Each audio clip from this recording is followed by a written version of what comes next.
And we are back with part 2 of a conversation with Jason Parish, where we are diving into the data architecture of our new Paint OS Airtable project management system that we've built from the ground up.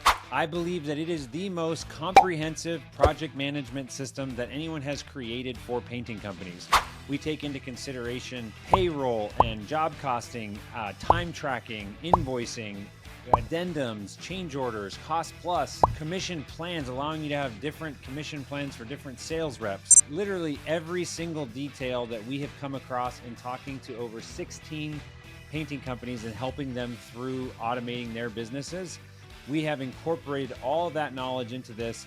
And then this is the conversation where we sat down with Jason, who is an expert in the painting software and data management for a painting company.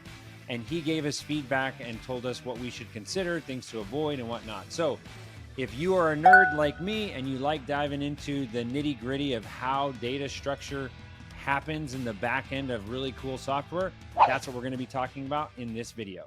So you were at the top of our list when we were brainstorming. I'll try to give you a quick rundown. I don't know if we've ever talked to you deeply about, obviously we automate painting companies. Yep. One of the things that we're doing right now is building out like what we believe to be the perfect, that's the goal, is the perfect Airtable project management system. And I don't know how familiar you are with Airtable, but it's basically a no-code database tool that you can layer interfaces on top of. And the interfaces is what the employees in the business and the crew leaders would interact with the data. Yep. So it's like, it's got the Google Sheet backend feel sort of, but then the front end, like user interface with like selectively. Yeah, exactly. So that's the, it's very, very much built out, but then there's a couple things, and I'll kind of start my intro monologue, Nathan, and then you can chime in with anything else. But I'm open to, Jason, your opinion on where to start or go with the conversation. What Nathan brought up was I don't remember, where did you see Nathan, his systems before, Nathan? I've been up to their office a couple times. Sure. Yeah. Oh, okay. So he was telling me that you guys have just like an epic document or planning that went into building your custom ERP. And I don't know if that's the right word for it. That's what I'm calling it. But you have a system that you're running your painting business and other painting businesses on. And so we've got process maps and all this stuff for how we think about it. Yep. And with the Airtable base itself, before we start like cloning those bases and saying like, okay, here's like the Boolean way of doing things. Sure. We wanted to get a couple people like you to be like, ooh, make sure you don't do this, because that was like, there's so many things in software that's like the nerds, which I will voluntarily say I am. Yeah. You guys can if you want, are like, I've got this great idea and it is logical and it makes sense. But then the reality is that it's like, it's dependent on human action. And there's just logistics about like, there's only so many things you can require people to do. And, that takes management and really intentional, like what is most essential for us to get. I like to use the analogy like in the old school video games when you're making your own player and you get 100 points. Yeah. And you can decide, do you want to make your guy really fast and then like not have any points left for shooting? Or like, you know what I mean? Like you have to decide, where do you want to deploy that cognitive ability load on your user who's probably not, you're probably working with a lot of entrepreneurs with a lot of ADHD. They're not very compliant to start with. Yeah. They are tasked with complying to a system that is going to help them, or at least you got to find a unique person in their company who is going to be that torchbearer. That's going to be really like making sure that it's happening and it keeps happening. Yeah. The office admin or the coordinator. So with that in mind, did you have anything like high level, Nate? I put down some of the notes that you shared with me. Any other context you want to give before we, like I was trying to think like the objective, like what does success look like in the next 50 minutes? In my mind, it's like, we would love any nuggets or takeaways that you have in building your own thing. of things to avoid or things that you wish you would have done that you didn't, or now you're reworking. And then I would say that's probably the highest level for me, or like just like 2 or 3 takeaways would be a huge win for this hour. I can provide that. Yeah. What would you say, Nathan? Yeah, I think we can kind of give a quick overview of what Chris has built out, but I'm curious from your perspective, like I would love to give you time to like kind of ask questions. And, you know, we're really trying to see these obstacles before we run into them. Right. So we can avoid stuff. And you've already been down the path. So I'd love for you to have plenty of time to like ask questions and then, you know, make recommendations based on kind of what you're seeing. 100%.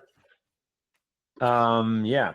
So any opening comments or goals from your perspective? No, I would say I'm excited. I like being asked to help with things. And I do think I can give you guys some guidance on what I've at least seen or have gone through, and hopefully both deflate you and inflate you at the same time. Yes. Yeah. Yeah. One thing I thought too, and maybe you put this on, oh yeah, Chris has it on there, but like there's a bunch of cool stuff you can do with software. And it's like, what's the cool stuff that software nerds get excited about, but like who knows if it actually makes a difference in getting results for a painting business versus you know, the things that are like, yeah, once we implement this with these companies that we acquire, like that's the game changer. Like that's the thing that, you know, gets the results. Yep. You know? Yeah. Okay, so I think what I want to do first is just show you. I'm going to try, because I don't want to take a ton of time, but we can go as deep as you want. I'm just going to try and give. So I just rambled before and didn't get your answer. Did you say you are familiar with Airtable or no? Somewhat. So I'm very familiar with G Sheets, and I remember looking at Airtable briefly. I understand it. I understand parts of it conceptually. I'm sure I don't understand all of it, know all of it. I do not have a deep knowledge of it technically. Okay, because I was just going to say, I think it's helpful to see a little bit, because it's like, I feel like it's 80% built out, like it's pretty solid, but then there's like things that, like some recent things that we just started adding, that like tasks, like basically thinking of projects in tasks, like in terms of tasks, like what are the things that need to get done to say a project is now completed, you know? So this is an example, and I'm going to try and do this in less than 5 minutes. Okay. So this is a example base. This is the back end. So you can think of each one of these sort of like tabs in a sheet, but the difference is that these are all tables. That's what Airtable calls them, but they're essentially databases of objects. So an object of like a project is clearly an object that is different than a person object. Or an event that is like the thing that is associated to projects that actually get scheduled. But each thing, like our projects table, has 225, I think, or 240 data points on it. So it's like, that's a lot of data for someone to be looking at in a spreadsheet view, which is why you don't do that. You just build the structure. The other thing that's powerful about this is that, in fact, I'll show you it like this. This is the schema for the whole thing. So you have like, when we look at it. What is a schema? Nate asked me, I think in your voice text, you said schema. Yeah, so schema is like you can think of it as like architecture of these. Each one of these would be like the object. So the events object, and then the project object, and then customers. Okay. And then schema would be defining what are the properties and the names and the data types, and like, is it drop down or date field or currency, like all those things is just defining, like before we build an app, we're going to think through what is all of the schema that's necessary to achieve the outcome that we want with the app. And then the last piece of it is actually defining how different data points inside of an object relate to other data points inside other objects. Understood. Okay. So this is like, again, the schema that we have for our current base is this. There's a ton of stuff going on, but at the main, like, again, think of it as like there's projects, customers, invoices, payments, things like that. And then there's also like tasks table, time tracking data gets pulled in, contracts, e-signature documents, whatever. So that's the back end. Okay. The front These end. are all groupings of data points. Yeah, exactly. Yep. And how those data points update components of a different grouping. Yep, exactly. Yep. Yeah. So the front end that the customer, or like basically this is the part that is really cool, because you can make interfaces, which are basically the interaction point for different roles in your business. So I can say that, like right now, if I am logged in as Chris, actually I'll show it to you this way. So we make an interface. So right now I'm logged in as the Chris user, and I have these 3 or 4 fake projects assigned to me. Yep. If I were to be logged in as Anthony, he's got different projects assigned to him. So it's all referencing the same base, but it's just depending on what each person is, set to see or assigned to. And then inside a given project, now we're just showing the crew leader, like, here's the details that you need to know about your project and the project type, who's working on it, the address. Here's some forms that you might need to fill out for additional work orders, or opening up company cam, getting directions of the project, whatever, access information. So like, can we park in your driveway? Like all that stuff's there.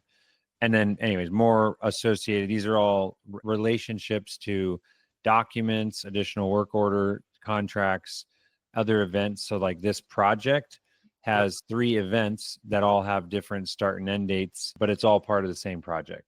Yep. And then you can do that same sort of idea for subs, which like for a subcontractor, we're going to show them how much money they make. Whereas production people, that's based off the event. The events are those independently scheduled labor efforts. Yep. So then like here, we have like a washing event, a carpentry event. You could have like a washing event, a carpentry event. Exactly. Yeah. Yep. And then like here, we've got the job leaders. They like their view. They could be like, I just want to look at my interior projects, or just my floor projects, or my exterior painting, whatever it is. They manage like touch-ups. So like when a customer says they need something, then a touch-up event gets scheduled, and that is assigned and all that. And then it gets into like office manager stuff, where right now this particular client has paid all of their subs. But if they had, if they hadn't paid somebody, it would show them, hey, you owe the money, so you can log payments. Anyway, so I think that's probably the high level overview. At least you should get the idea there. Yep. But this is just project management. Yeah. And it's actually reminding me, we have HubSpot right here. So I can click open HubSpot. And this is where we do all sales, marketing, CRM related stuff. Yeah. And so each project is tied to a deal in the CRM.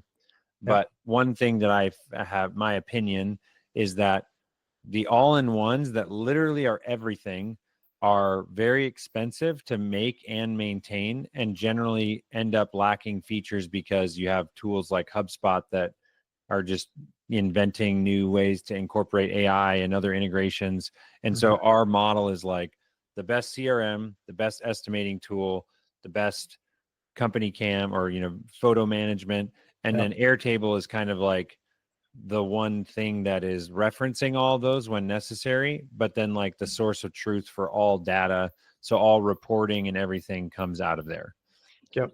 Yeah. And then the last thing I'm just remembering, and this is something that you might be able to give some opinions on, is we just started breaking down like tasks, and these are templates.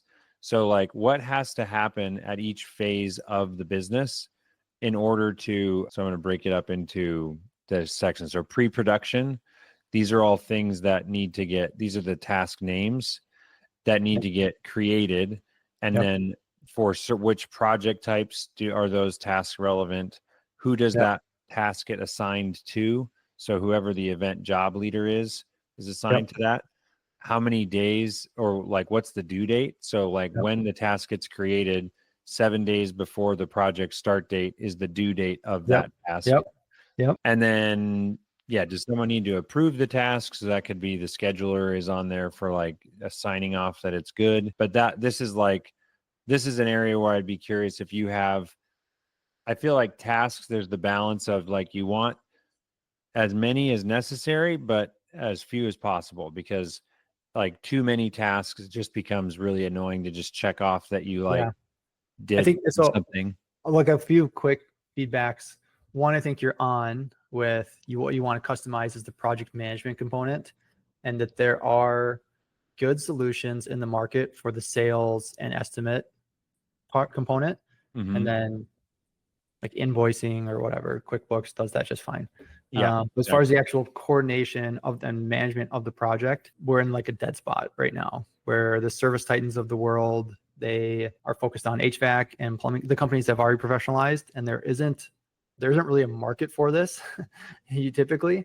And that has, I would say that statement has changed a lot in the last 5 years and is likely to change a lot more in the next 5 years, because painting contractors are like the worst at adopting anything like this. Most of them don't want to. 99% of them are chucking the trucks historically. Right? Now there's been a shift, and you see it at the PCA Expo. And I don't know how much you guys were going to the Expo too far along, but 8 years ago, it was a bunch of old white guys with pot belly and with pot bellies. Now it's a bunch of young kids in their 20s who are coming up, and they're saying, "Hey, I did 3 million last year, but I'm really hoping to scale next year." And so I'd say the market is starting to grow for it, and this is the big gap in technology, is that project management. How do you do project management well? The second, for your question that you asked me for about tasks, I think especially dependent on the user type. So I love that you're doing it by the assignee, like it gets assigned to. Like sales reps, you want to keep their tasks at a minimum.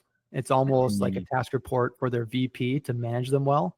Or like if they have a president or VP, whoever's facilitating the management of that sales rep should be using the tasks almost more than the sales reps, because typically sales reps are just not very compliant. They're good at handling sales objections, but they're not great at sitting down computers and just hammering out a bunch of tasks. Project managers, it all depends on the view and when it's surfaced to them. And it depends on what roles people are playing in this organization too. So that might be part of the framework for some of this discussion, but maybe not too much. So, actually, I would say I am curious, hierarchy, if we could take a detour, what would you say is the, like, well, I guess it's easier bottom up. Like you've got your crew members, and then I've had some people say job leaders, which is like a lead crew member, then crew leaders, then supervisors, then operations director. How do you, that seems like a lot of layers, but what would you say is your recommendation for hierarchy in the business? I'll tie up a bow and just say on that, philosophically, depending on the user type, you can hit them with a lot of tasks or very few tasks, or here's a million tasks that you'll have to do at some point today, or here's only the tasks that you need to see right now. Right? Office admins, you could give them, here's the 40 tasks that you need to do in the next 3 days, and they're somewhat priority managed, but you have leeway to execute it. If you do that to sales rep, they'll fall apart. Project manager usually is dealing with a lot of fires and running around in the field, so you just want to surface what's important to them at that moment. So sales rep is like very few things. Project manager, it's the right thing at the right time. Coordinator, you can be a little more thorough, a little more robust with that office admin role. I would say, so that is the Wild West in how you structure an organization. There's no right or wrong way. It depends on what they want the company to look like, what their goals are. They want to have, a few high performing people that are wearing multiple hats, or do you want a company that scales and is kind of more easy to plug people in and take people out as you continue to grow? I'll tell you how we do it and how we have the companies that are under Olive Holdings typically do it. Is there's the painters, and that can be a W-2 painter or a 1099 subcontractor painter. You then kind of scale up to what would be that crew lead, we would call, and that would be either for a subcontracting crew or for an employee crew. Then you would have our project managers, and we should probably start using the lingo of field manager if this is going to be like a cross communication dialogue. The field managers are really there to make sure that the fires get put out, keep the train on the tracks. In theory, they are not necessary. You should never need a field manager. but nothing ever goes as planned. I'll kind of step away from that and say, then you have the office team, which are the coordinators. The coordinators do a lot of project management type roles, they traditionally call them. They just don't do anything in the field. So they're ordering the paint, they're communicating with the client, they're sourcing and scheduling the labor.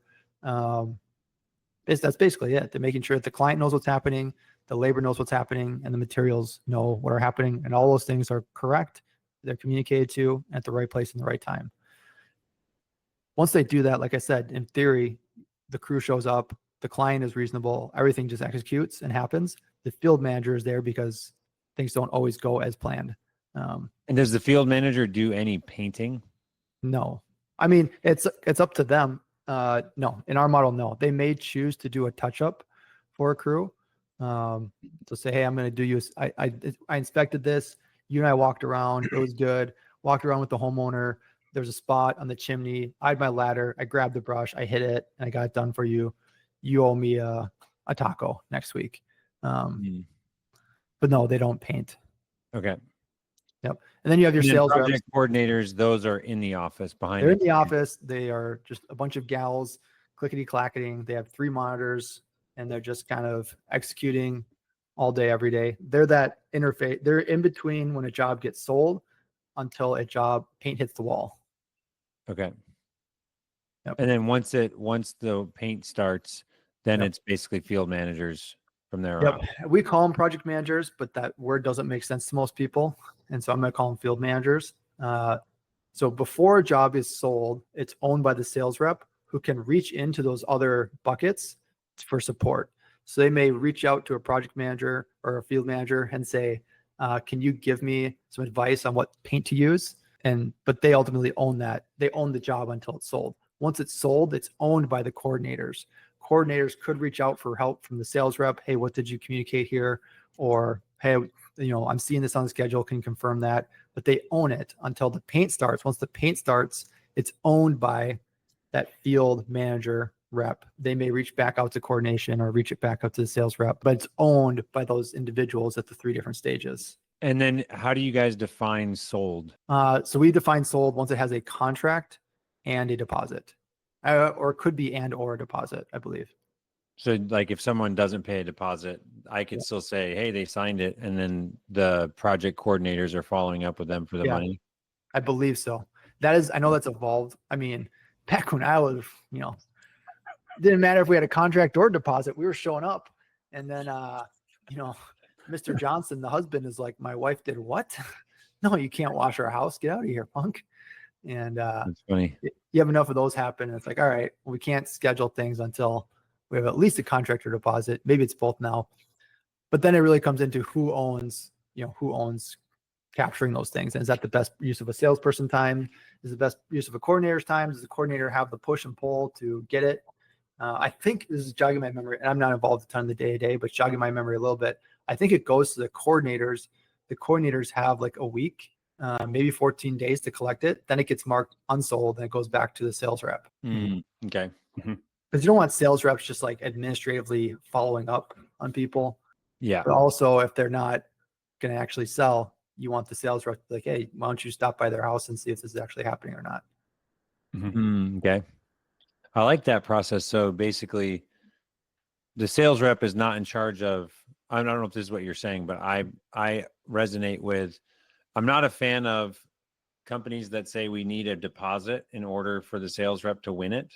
Because it seems like a customer signing something and they're just contract or sending you a deposit. check or something. Yeah. But I do like the idea of being like, hey, this is back on your plate. It's been 2 weeks and they haven't paid. So you follow up with them. That's interesting. Yeah. But they have this resource of a coordination team in the office. They're like, yeah, I know Kara is going to follow up whatever the rule, whatever the task rules tell her to do. And that's where you can write out the task rule. And it says every 2 days, every 24 hours, you ping them with an email and a text. And then after 1 week, you're required to ping them with a phone call. Yeah. Okay. So task rules. That's how you set up here. Tell me more about task rules. Yeah. What are the like data points in a task rule? So you've got a lot of them. I'm going to see if I still remember my password to log in to good old Wallogy. Apology. You guys are on the right path with the task rules though. So their events, typically they'll trigger them. They have a date that goes back from them. So I'll give like a common one, which is, a task would be pinging the client of the wash scheduling and the rough scheduling of the painting. And so what this would pull from, you say, all right, so I think you call them jobs and events or projects and events. You'd look at when is the washing event scheduled for? Okay, I see where the washing event is scheduled for. Based off that information, I'm going to draft a text or an email to the client. And it's going to say, dear, insert client information. We currently have your wash project scheduled for this date. You won't need to be home. Just make sure the water's on and the windows are closed, blah, blah, blah. Pending schedule, pending weather. We currently have your painting project scheduled for, and then this one, it does the week of parameter. So say like, I know when your painting project is scheduled for, we're going to pull in that week and say the week of, say the week, whatever that Monday is of that week. That is, so it's triggered by the wash needs to be marked as the task is actually wash scheduling. You need to notify the client that you have scheduled their wash, that people are going to show up and start washing it. Now to execute that, there's another component, which is you're also in tandem doing the rough schedule task. That's an example of one. You could also say like ordering paint, right? Ordering paint is triggered by whatever your paint store needs. Back in my day, it used to be the evening before, and then COVID happened, and supply chains happened. Now I think we got to do them like a day or 2 days before. I used to do them the morning of. That's what I would always do. And then I had my store, I was like 40% of their revenue. So it didn't matter. They do whatever I told them to do. But you say, let's say you put in a rule that says 1 day before, 24 hours before the project is scheduled to start, you have a task that gets triggered to the coordinator, most likely, to execute the paint order. And so what they need to do is, however you're going to do that, whether it's emailing it to the store, texting your manager, calling them, or the paint, then you mark it done. You'd also have that task would not be available until you've approved the paint order for us. And so your estimating software may give you a paint order estimate, but you go through the ringer enough times, and soon your project managers and your sales reps who are paid off commissions of margin, not revenue, say, you know what, I'd like the project manager to take a second look at this paint order and approve it before we are allowing our coordinator to go and buy it. So you have these kind of sequential things of it's generated through your HubSpot or whatever your estimating platform is. That needs to be looked at and approved. That needs to be executed. Some of those are sequentially triggered. Some of them are time triggered. It's more like a time trigger with a sequential gate. So like you may be required to execute the paint order 2 days before, but that task won't trigger until you previewed or approved the paint order, which is due within the first 4 days of a job being marked sold. So those are like nice triggers, things that would be helpful. Actually, those are some nice examples of triggers. Are all your triggers, so your triggers are all based on events, like dates, or is it like a one date or a start date or an end date of an event? Yeah, a lot of them are date triggers. You can flag things too. So they're based off of project types, which you guys have, right? So we call them like, you call them like a washing event or a carpentry event or a painting event would have different types of tasks. Depending on the information you're pulling from the proposal, a project or event or job or an event may have different tasks or not. So for us, it'd be, if it has a lead flag, it generates a certain amount of tasks versus not having a lead flag, or different client communication needs. Like you mark a client as like, this person would really like to be communicated with a lot, or this is an out of town rental. Those will trigger different tasks depending on what's required. Dates. I think there's all like dates and flags if you get down to Dates it. and flags. Yeah. Not like statuses or stages or something. I call like a status as like a flag. Sure. It's like flagged with that status or not status. And so once you complete a certain number of tasks, or you mark the overall status, like when you mark it from sold, from like an estimate to sold, it would generate, that'd be a trigger. Yep. And that's like a date. That's a date that it was marked. That status change, or once it was moved to like production start. I know it was one of the date things. Right. Mhm. This But started- all of these, every single one of these is, I'm going to call it the object is a task. And the task is basically like title, maybe a description, who's it assigned to, Yep. when's it due, Yep. Which project is it associated with? Yep. When you're jumping back and forth between projects and events, that's what we've come up with. Is do you guys also do that? You have the project, which is the Sure. thing, Yep. and then all the sub events that can get scheduled independently on the calendar. That's how Yeah. you guys do that. Yep. Yeah, we use the same framework with different words. Okay, and then question there is, do you job cost the events or just the project? Because job costing the events, that's we only job cost the project. Yeah. Because if we were job costing the events, we'd have to have crews log into different time codes for each event, Yep. and all the expenses would have to get logged to the right event. Yep. And I don't know, I personally feel like it's interesting, but it's probably not, like, knowing what you made Sure. on the project is probably close enough. Yeah. But I don't think know. we do, just because our events are pretty simple in that, and we don't have a ton of, like, we're not doing a ton of commercial work, or maybe make it more challenging. So like our separate events would be washing, carpentry, painting. Painting is maybe broken into inside and outside, but if it is, they're different crews. Like very rarely will the same crew go to a job, paint the inside, and then like a week Yeah. later paint the outside. And I don't want to know the different job costing on that. You're saying that you would look at it as two different profitability. Yep. Yeah. It Yeah. all rolls up. And so the extent of, like, if you're looking at one paint project, you're like, wow, we made 80% margin on that one and 20% on the inside. You'd probably be like, yeah, something probably got crossed there, but the project overall is at 43% and we're fine. Like, how much do I really care to dig into it? Mhm. I could see that happening, but I do know, like, for us, it's very important to know, like, our washing hours as opposed to the washing revenue. So this is like each event for us would have revenue associated with it. So like, what is the washing revenue? What is the carpentry revenue? What is the painting revenue? That is But probably you don't associate expenses. You do track time to events. Yep. But not expenses. Expenses just go to the project. We would also track expenses to the event, but Okay. it's uncommon that is not intuitive. It's like for washing, I don't know, there's gas. I don't know. That's probably more of a top overhead line item. For the carpentry, we definitely want to expense that carpentry event. Mhm. And I just think it's rare for us that we would have painting events that are under the same object that are going to be too different.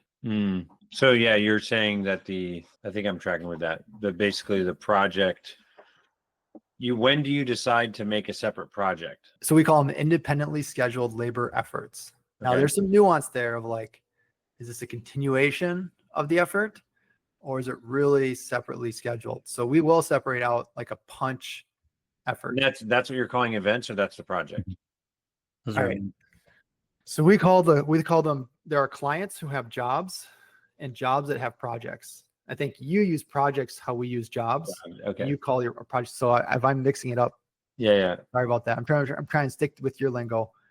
An event is an independently scheduled labor effort. And so, but there are times where a crew will go out there and then they'll just like show up maybe 2 days later, and we'll call that the same event. There's some intuition there. Other times where it's like, this is a clear delineation. This is now a punch event, a punch list event. And that's something we want to track, of how many punch list events get generated for a specific crew, project manager, project type, right? What's our average cost on that? Is it all getting billed back to the crew? Are we eating some of it? This is like more robust than most people are going to need. Yeah. But it is like we like that stuff. But it's some of those little you would like that things. stuff too, Chris. Yeah. Well, it's those little things that can move the needle, where it's like, Yeah, if you Billbacks. can build back to a subcontractor. This is the way we do it. So if a sub crew has like a 200, so I have the choice. This is part of this is like becoming an employer of choice with labor. And I've said this on many different podcasts before, so it's nothing secret. But basically, if a crew does a job, now they're on the next job, and they're 2 hours of 2 hours of touch-ups. Who do you think is going to go do those touch-ups? It's the crew lead. Now the crew lead has to leave his crew alone for a half-hour drive, 2 hours of touch-ups, half hours. His crew is not productive when he's not there. I'll just tell you that working with subcontractors, they lead through fear and intimidation. That's how it's not leadership, it's management. And so they don't want to leave the job site. I also don't want just a bunch of inmates running the prison on that crew. I want the leader there. And so it's kind of a win-win to say, what if we have a little special projects division that can go do punch lists that are more than 15 minutes long, where the field manager can't just run out there and hit it. Like, no, this is 2 days. This is 2 hours. So we'll send our guys out there at cost for them. Say, hey, here's what we paid them. Here's what it costs us the payroll. It's about 3 hours. It's going to cost you about $60. You cool with that? Let me show you the pictures. Cool. We'll do it. All right. Now I can't take their money away from the previous job, but it does go into a bill back on the next job. Now, where this gets a little bit of complexity is you don't want that. You want that bill back to affect the correct job's financials. You don't want it to show as like, oh, this next job is more profitable because the labor is lower. That's not true. Right? You don't want it because now, and you're saying like, oh, this job is terrible because I paid the crew and I paid a punch list.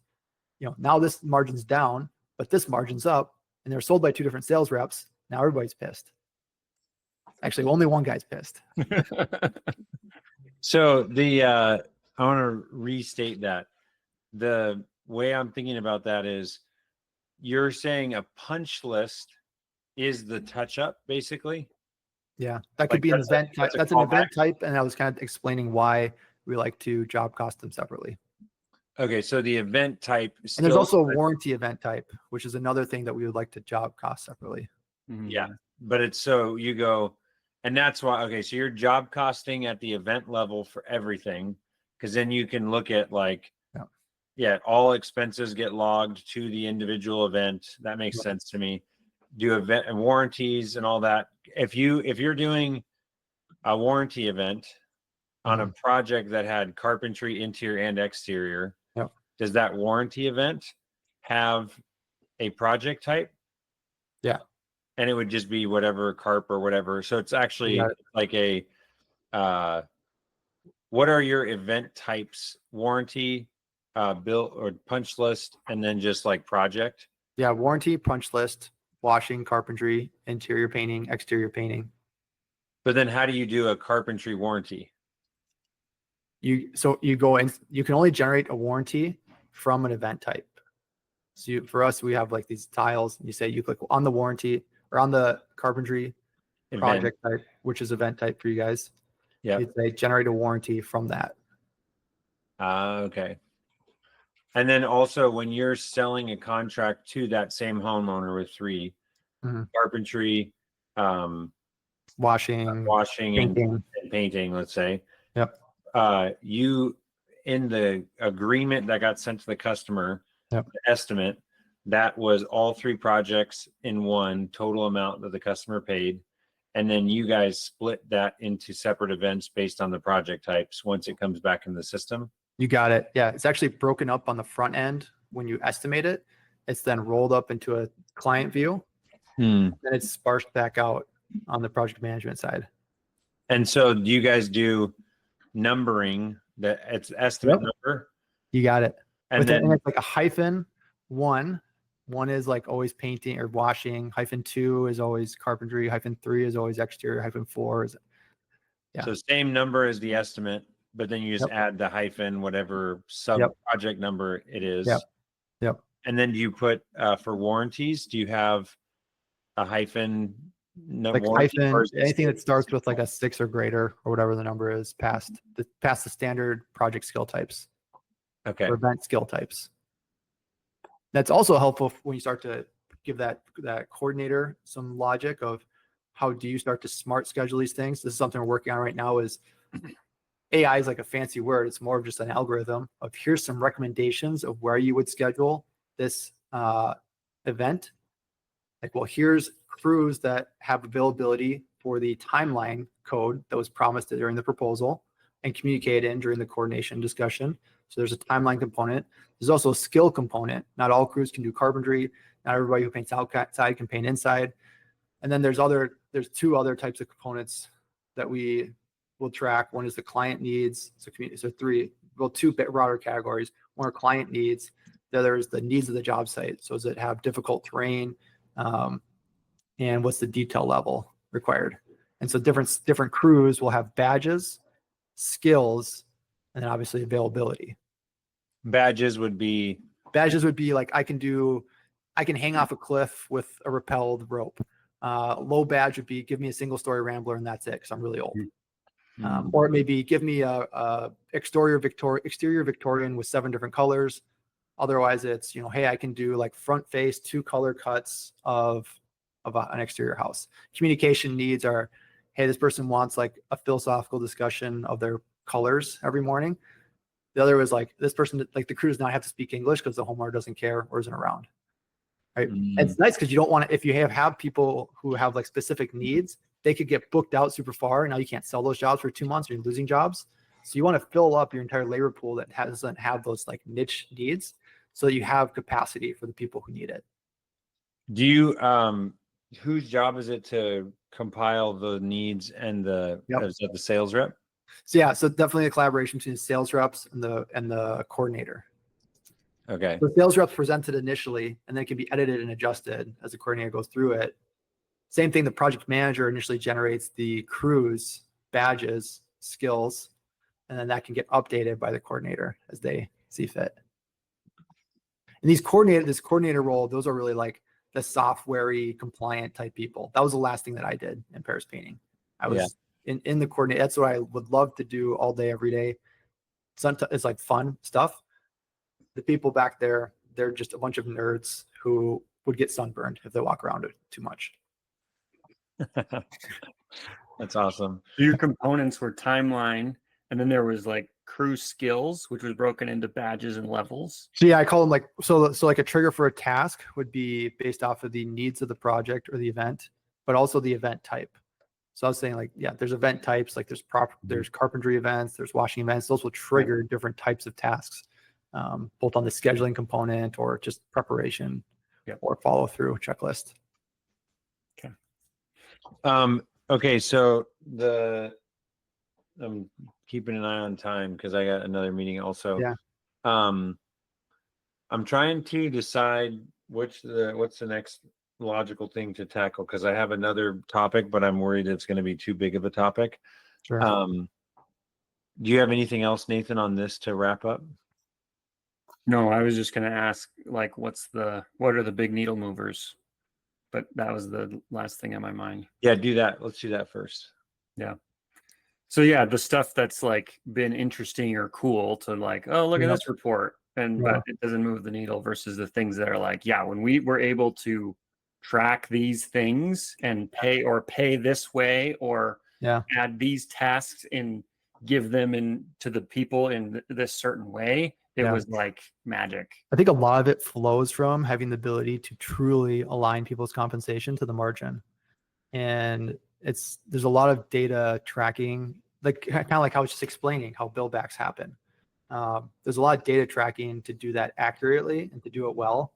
Once you start to do that to people in your organization, like they will find ways to pick up margin points. And so like I was going to tell you, like, yeah, when we started doing Billbacks, that was a big deal.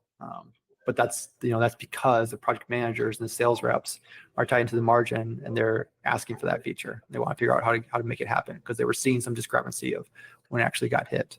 And with really quick on the Billbacks, it's Billbacks, BILL. Yep. So that is your tracking. So I'm the crew leader. I just did a project. There was touch-up requests from the client. Yep. A punch list event is created. Yep. Right?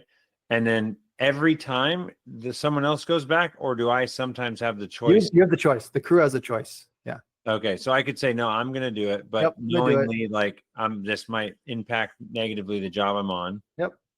Or I can say, I'll just have the touch-up crew go get it and charge me for it. Yep. So what are the metrics that you want to track for those 4 key positions: crew lead, PM, PC, and sales? how are you compensating each one of those in the way that is aligned with the company's profit? Yes, they're all tied to margin bonus, net promoter score bonus. So that's like bonus incentives as far as like core KPIs for sales reps.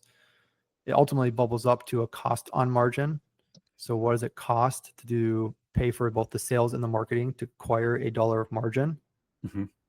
But then obviously estimate numbers, SR, average job size, booked on the spot versus a leg, project managers, NPS score, punch list generation, margin, capacity, like what is their weekly volume? What percentage of the weekly scheduling are they actually producing? So we call it push rate.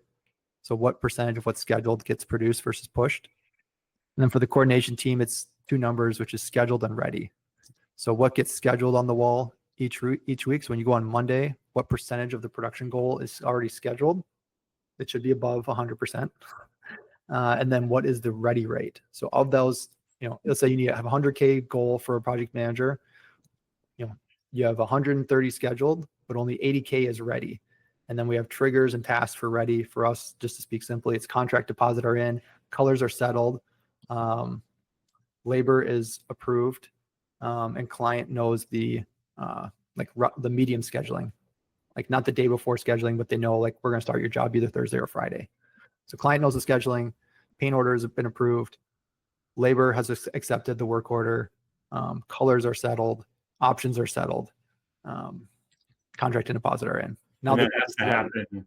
If that happens on Monday and it's scheduled for this week, there's like not a ton of excuses for why it pushes. You can schedule things on the job and it's like, oh, this is scheduled for Thursday, but you never get the colors, or the client never decides if they want to pick up the trim option and it gets pushed to next week. Or you never dial in the paint order, or the crew never accepts the labor. So it only gets counted as scheduled if it's ready, which is those criteria. Or it can get scheduled, which is a separate metric than being ready. So we measure both. Because it's also painting. Like it's Monday. We may not figure out the colors till Wednesday. We'll still paint it on Friday. But I just know if we come into a week, we got to have at least 80% of that revenue ready, or like this goal is not going to happen. Right? And we have to have 120% scheduled. Otherwise, it's just not going to happen. Right, so now you can start setting goals and say, all right, so next week we have a 120K production schedule. You better have 100K ready on Monday. And you better have 135 scheduled on the calendar if you want to hit that goal for production. And production sync, because then you can say, all right, here's what we need to have scheduled for production to hit their goal. Then you can get even more granular and say, what does sales need to do so that coordination can do its job, so that production can do its job, so we hit our production goals and our margin goals each week. Good. You guys all have your goals built into your ERP too. So yeah, so that's a nice thing, and it wraps up to the VP level so that they can do. It's a line graph where it's like, here's the trend, here's the goal, or here's the actual, here's the goal, and then here's the trend if you continue on your current track. Mm-hmm.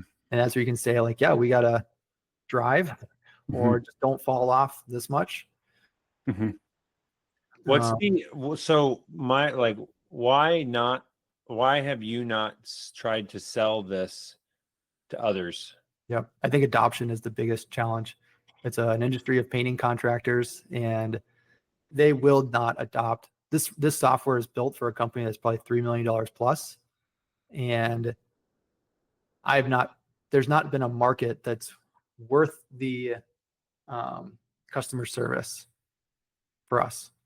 So it's like, the level of customer service that's required. You would have to provide to them. Correct. Yeah. Yep. And I'll just say it's not like there's probably another couple $100,000 that we've just chosen to not implement that would be required to make it like a joyful experience. Like there's some quirks and like things where it's like, yeah, like we know how to operate it. And like when we work with our partners intimately and we're helping co-run like a large aspect of their business, we'll make it work. But like maybe you have like a little confetti bomb go off when you produce a job or something stupid that you'd want if it was an outward facing like SaaS product, but that we haven't done internally. Yeah. Well, and then you have to in order to adopt it, like you guys have set the goals and somebody has to create them. And you have to set the compensation structure, and people have to Then think. that opens a whole can of worms of like, well, what is cost on margin and how do you calculate? I don't want to pay based on cost on margin. I want to pay based on this other calculation. How do I And, know, you you know, can't. which marketing pays for is getting me which results, and you know, why aren't my people accountable? And I don't know. For that, the main thing though has been just what is the market and would there be any adoption? And you guys are doing everything all the way, your CRM estimating all of it. You Two things are actually, I think there's probably three things outside of it. One, we just brought company cam into it because it was coordinators could figure it out, but sales reps were having a tough time. How do I upload an image? Oh, look at this. Thumbs up. And then QuickBooks has a two-way sync. So when you do something in our software, it will push that to QuickBooks. So you can send an invoice from the software without having access to QuickBooks. Also, when QuickBooks receives payment, it'll update the software. Same thing with like a QuickBooks time. So the time tracking thing is a two-way sync. And then for the last 2 years, Slack has been an external source that we've been using for communication, even though that's built out in Wallogy, but just hasn't gotten over that adoption hurdle internally for pair You scanning. still use Slack, even though you have a chat in. So now I should go check in with them. Maybe they did finally adopt it this year. I know this year they committed to, and we're doing washing, carpentry, and special projects division within the software, all the communications, but I think the bulk is still being done through Slack. And that's just the holy grail of a software is all the information is in one spot. And when it tells you to do what to do, who to do what at the right time, and you press a button and it does it and records that it happens. So there's a lot of information that happens in Slack that then just has to get calibrated into the software, where you could have like hashtags and trigger words built out in the software communication that would then, you know, either need to get confirmed or just immediately execute some element that would then, it's just a lot of human referencing that's happening between information input and then information tracking and recording. But those are the three things that are outside of it right now. Awesome. Well, I appreciate your time today. Did Yeah. you get how do we like Venmo you, or what's the fastest? Dude, give me a few weeks. I gotta figure out how to accept money. I don't know. I opened up an LLC called PBAD for Paintbrush in a Dream, and I'll figure it out in the next week or two. Okay. You guys are my first clients of something. So I'm so excited about that. Yeah. Can we meet with you again? Because I have another topic on I'm calling it daily production data. And it's basically my attempt at creating like the ultimate single database that all reports would be built on, which you may have already existing just in your software, but it's like being intentional about what properties are going to be needed by day. Yeah. To be able to say like our projections combined with our work in progress, combined with our historicals, all need to spit out like what's our revenue from last month, this month, projections, and the future. You know what I'm saying? You're thinking about the right things. And we could talk, you and I would definitely jive, and I could talk to you for hours about it. Because that's another thing that like I have the base built, and now our team is working on, and there's definitely like the struggle for us is like, there's so many companies that are asking, like we've been working with $4 to $10 million companies for the last 2 years. And we're trying to provide a service to the like 1 to 4. Yeah. Just like you're saying, like $3 million is that's what I would agree is I've always said 4. That's when you start to get into the complexity. Before that, it's like just use drip jobs and call it good. Like and scale. You need to be a better manager and sales rep and all that stuff. Something else is going to break before. Yeah. So, anyways, I'm a big fan of the job nimbus. It's like it doesn't matter what you pick when you're starting out because that's not what's holding you back. Yep. But it's around the $4 million mark that it's a big deal. And I feel like there's so many people that want the software and we have to guide them, or my feeling is I want to say, here's the software you should use today, but know that it's like moving houses when you have more kids. You'll move to a different house when the time is right, and that's okay. But don't don't bother yourself with cost on margin and bonusing your scheduler when they're doing like 5 jobs a week. You know, Right. like it's just like, Just you manually. know. All right. Thanks, Jason. Yep. See you guys. Yeah. Thank you so much for watching. I hope this was valuable. If you have a question or comment on this, or you'd like to see the Paint OS software, there'll be other videos coming out as we're showing demos of the different features and functionality of the tool. We'd be happy to show that to you. Don't hesitate to reach out, and always leave a comment, like the video, and subscribe if you're finding value in this.